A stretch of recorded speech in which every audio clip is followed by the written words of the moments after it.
여러분 안녕하세요. 네 번째 영명입니다. 4월 18일 유튜브 방송을 시작하겠습니다. 자, 시장 상황. 코인 시장이 오늘 또 한번 출렁거렸죠. 비트코인의 낙폭이 지금은 가격이 9,300만 원 언저리지만 아까는 9천만 원 언저리까지 왔다 갔다 하면서 음봉이 터졌습니다.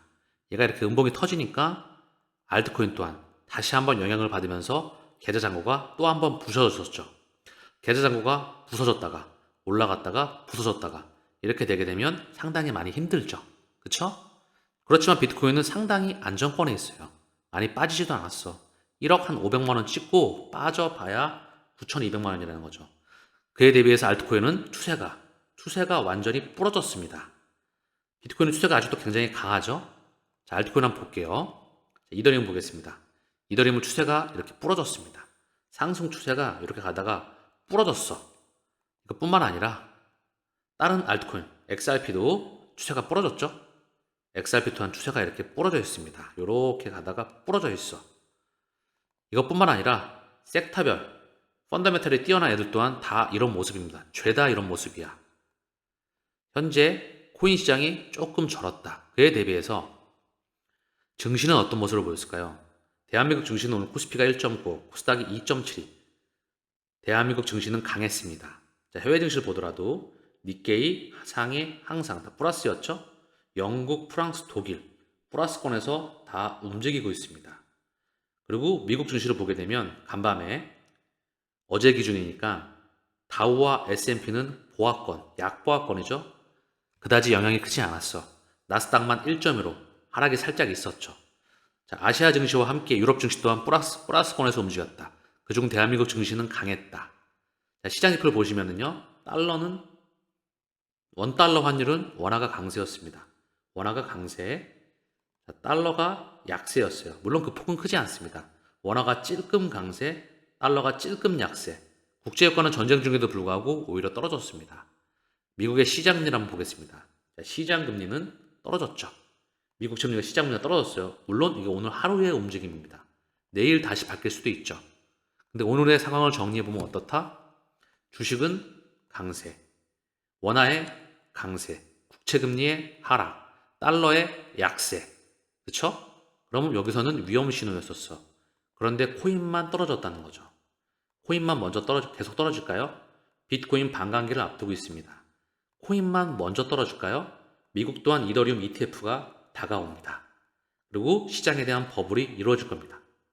자, 미디어에서는 온통 미디어가 미국의 기준금리가 인하가 뒤로 밀려질 거야 하면서 이것 때문에 떨어졌어 하지만 이거는 명분입니다. 전쟁과 함께 이건 명분이었다. 그동안 시장의 추세가 상승 추세가 너무나 가팔랐기 때문에 주식과 코인의 이 상승 추세가 너무나 가팔랐어.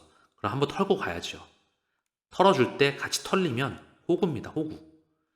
털어줄 때 같이 참여해서 개인들이 던지는 물량을 쪽쪽 빨아먹으면 선수가 되는 겁니다. 세력과 함께 움직이는 거야. 그게 선수입니다. 저는 시장의 판을 지금 정확하게 읽어드렸습니다. 리플 소식으로 돌아와 보겠습니다. 리플과 SEC의 소송 최종 합의 여부, 조만간 결론. 내용을 보니까요. SEC와 리플 간의 소송전이 막바지를 향해 가면서 남은 절차에 관심이 모아진다. 소송 또한 결론이 나와야 되겠죠. 너무나 많은 시간이 지났습니다. 이것 또한 결정이 나올 시기가 다가옵니다. 그리고 순간 결정이 정해지겠죠. 물론 그 시기는 그들이 결정할 겁니다. 다만 다가오고 있다는 거. 계속해서 미룰 수는 없다. 스튜어트 알더러티, 리플의 최고 법률 책임자 스튜어트 알더러티가 리플과 SEC 간의 소송 절차에 대한 잘못된 정보를 회수하기 위해 나섰다. SEC가 브래드 힐리어스와 크리스 라슨에 대해서 제기한 혐의를 법원이 이미 기각했기 때문에 마지막 재판 전에는 신문조차가 없을 것이라고 밝혔다. 또한 그는 이 사건 종결 전에 중요한 날짜에 대해 언급했는데 리플은 4월 22일까지 SEC가 제시한 벌금 등 권고안에 대한 답변을 해야 된다. 이에 대해 SEC는 15일 이내에 응답을 해야 되는데 이 기간은 소송이 제기된 후 SEC가 모든 법적 절차에 대한 입장을 정리한다는 의미가 있다. 자, 그래서 리플과 SEC에 대한 소송은 사건의 해결이 향후 다른 코인에 대해서 미국의 규제 접근 방식에 영향을 미칠 수 있다는 점에서 특히 중요한 것뿐만 아니라 기준이 될 수가 있습니다. 이게 다가오고 있다. 어느 순간 결정되겠죠. 자, 그런데 또 반대편에서 전 SEC 소송 변호사, 리플 코인베이스 소송, 대법원까지 갈 수도. 늘 말씀드렸죠. 한 걸음 두 걸음 떨어져서 또는 세 걸음 네 걸음 떨어져서 편안하게 지켜봐라.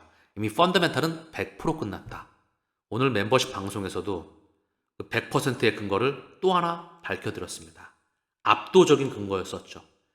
사실상 리플은요 이미 끝났습니다.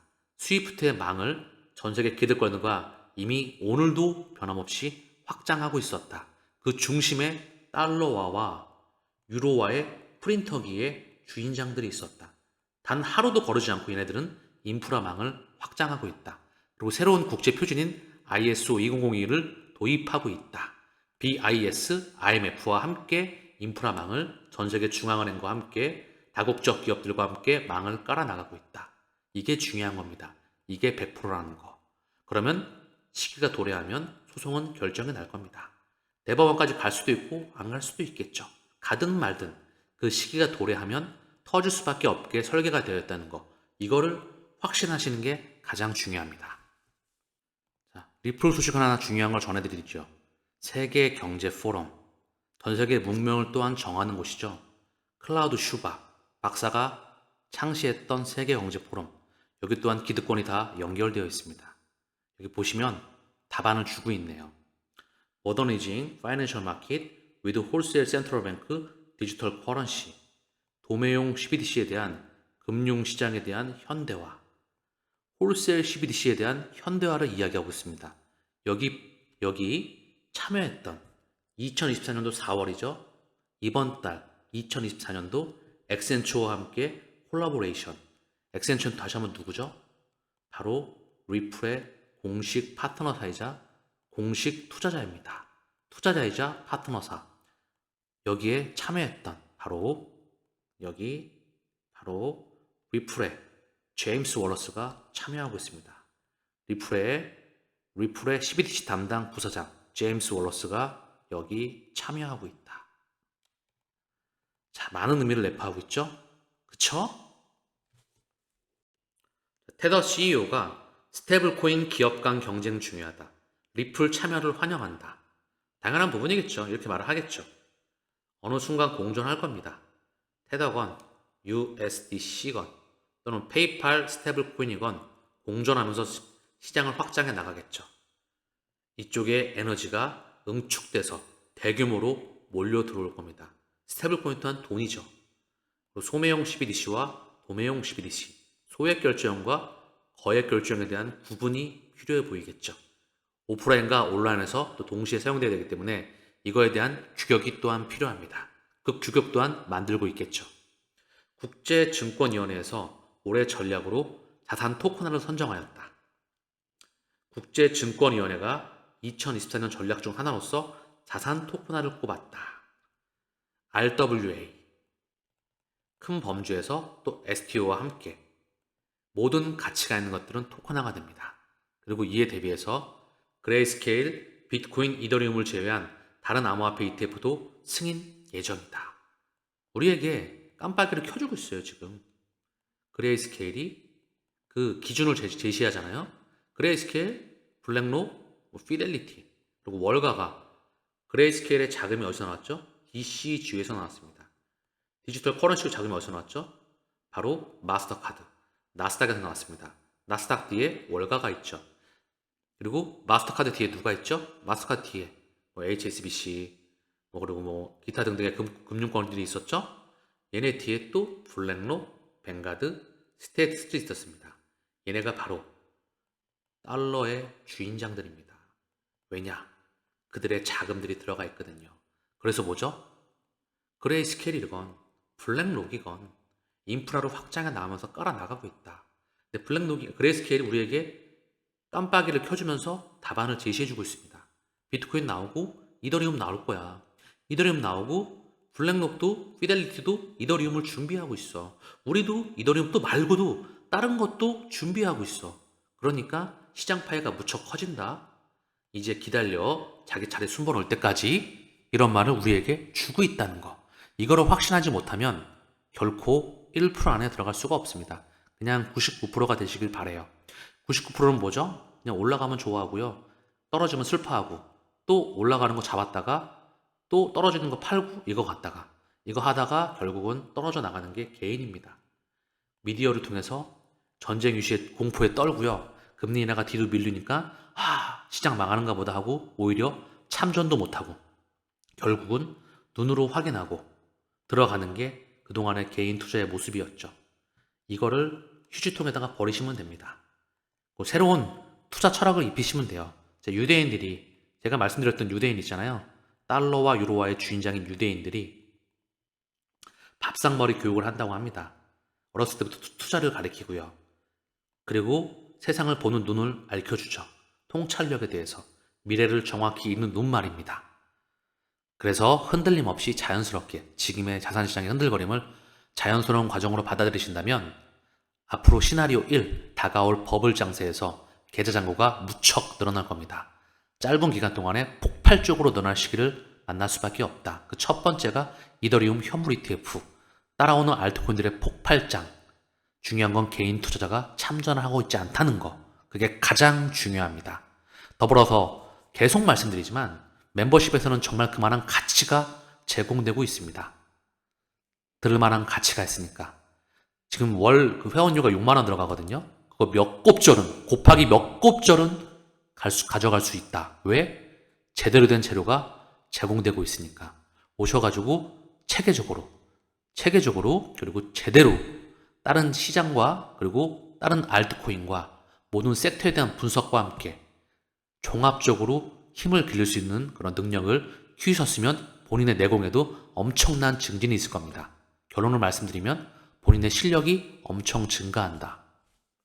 참고사항으로 오늘 멤버십 방송에서 또 한 번 엄청난 소식을 발견했습니다. 리플이 100%라고 말씀드렸던 그 이유, 그만한 또 합당한 근거를 찾아내었다. 궁금하시면 오시길 바랍니다. 제가 지난번에 또 한 번 말씀드렸죠? 소름 끼쳤다고? 어쨌든 중요한 건 중요한 소식을 발견했다. 허언을 하지 않습니다. 저는요. 10년 동안 수백 배가 허언이 아니다. 그걸 안전하게 동행하는 게 중요하다. 지금처럼 떨어제낄 때 공포에 쩔든가 또는 줄어든 계좌잔고를 보면서 남들 다 날아가는데 내 거 못 가고 있다고 원망하고 있거나 이런 분들은 어떻게든 도달하지 못할 거야. 그렇지만 노력을 해서 도달하고 싶은 분들, 긍정적인 분들은 꼭 오시길 바랍니다. 1% 안에 들어간다. 그리고 나는 압도적인 1% 안에 들어가서 결국은 큰 부자로 다시 탄생하게 되는 그 부분을 갈 수 있게 제가 최선을 다해서 도와드릴 겁니다. 물론 도착한다. 매파로 돌변한 파월, 전문가들 미국 연내 금리 인하 힘들 수도. 저는 이거를 호재로 보고 있습니다. 그 이유는 여러분들 이미 알고 계시죠? 이거를 악재로 받아들이냐 호재로 받아들이냐 이거에 따라서 내공 능력의 차이가 나는 겁니다. 시장을 바라보는 관점 자체가 완전히 다르다는 거. 지금을 기회로 보느냐 또는 위기로 보느냐, 여기서 선수와 아마추어가 갈리는 겁니다. 자, 여러분들 대한민국은 부동산 불패잖아요. 아파트는 무조건 오른다. 연금 깨서 몰빵했다간 파산한다. 지금껏 대한민국은 한강의 기적을 이뤄나가면서 부동산 불패를 이뤄왔습니다. 부동산에 묻어두면 계속 올라갔거든요. 인구도 많이 늘어났고 그리고 경제 성장률도 높았고요. 인프라망과 도시와 병원과 아파트와 건설망이 끊임없이 창출되었었죠. 지금은 고령화와 도시화가 끝났습니다. 거기에 환경 변화와 지진, 여러 가지 이슈가 많이 불어닥치고 있죠. 그렇죠? 그래서 이제는 여러분께서 투자를 반드시 익혀야만 됩니다. 부동산일까요? 주식일까요? 채권일까요? 코인일까요? 아니면 원자재일까요? 아니면 얘를 기초자산으로 한 파생상품일까요? 답은 정해져 있습니다. 답은 예요, 예. 4차 산업혁명은 이놈이다. 이놈을 정복하지 못하면 부자가 될 수가 없습니다. 아시겠죠? 블록체인 혁명이다. 또 하나의 심장을 담당하고 있다. 자, 그래서 가계의 평균 자산 비중을 보면은요, 부동산이 78.6%입니다. 금융자산이 16.8, 실물자산이 4.6이고요. 이 자리를 보더라도요, 은퇴 직장인 자산 포트폴리오를 보면 예금이 16.2, 보험 5.8, 국내 주식 7.7, 거주 외 부동산이 70.3입니다. 요거를 바꿔야 돼. 아시겠죠? 그래서 돈에 대해서, 금융에 대해서, 투자에 대해서, 4차 산업에 대해서, 미래에 대해서, 그리고 이런 부분들을 종합적으로 볼 수 있는 통찰력이 없으면 앞으로 우리는 상당히 힘들어집니다. 아시겠죠? 제가 왜 멤버십에서 그렇게 외치고 있는지, 물론 유튜브에서도 오늘 방송에서도 가치 있는 자료가 나가고 있습니다, 현재. 삼중고의 실적 악화, 비상등형 기업들. 자, 이게 보니까요, 사실상의 비상경영 선언이다. 삼성그룹의 임원 주 6일제 시행에 대한 산업계 평가는 이렇다. 삼성이 비상경영에 들어간 건 그만큼 경영 환경이 녹록치 않다고 봤기 때문이다. 자, 국내 대기업들이 비상경영을 선언했습니다. 미래를 앞을 내다보기가 힘들어. 기업들 입장에서는 경제가 언제 꺼질지 모르는 비상시기라는 거죠. 여기에 4차 산업혁명까지 다가오고 있습니다. 대기업들이 생존을 위해서 몸부림치고 있죠. 고금리, 고유가, 고물가, 그 다음 고환율. 고환율은 사실상 대기업들에게 좋아요. 환율 경쟁력이 생기죠. 그쵸? 그래서 이것 또한 필터링이 필요해. 이중거라고 보시면 될 것 같습니다.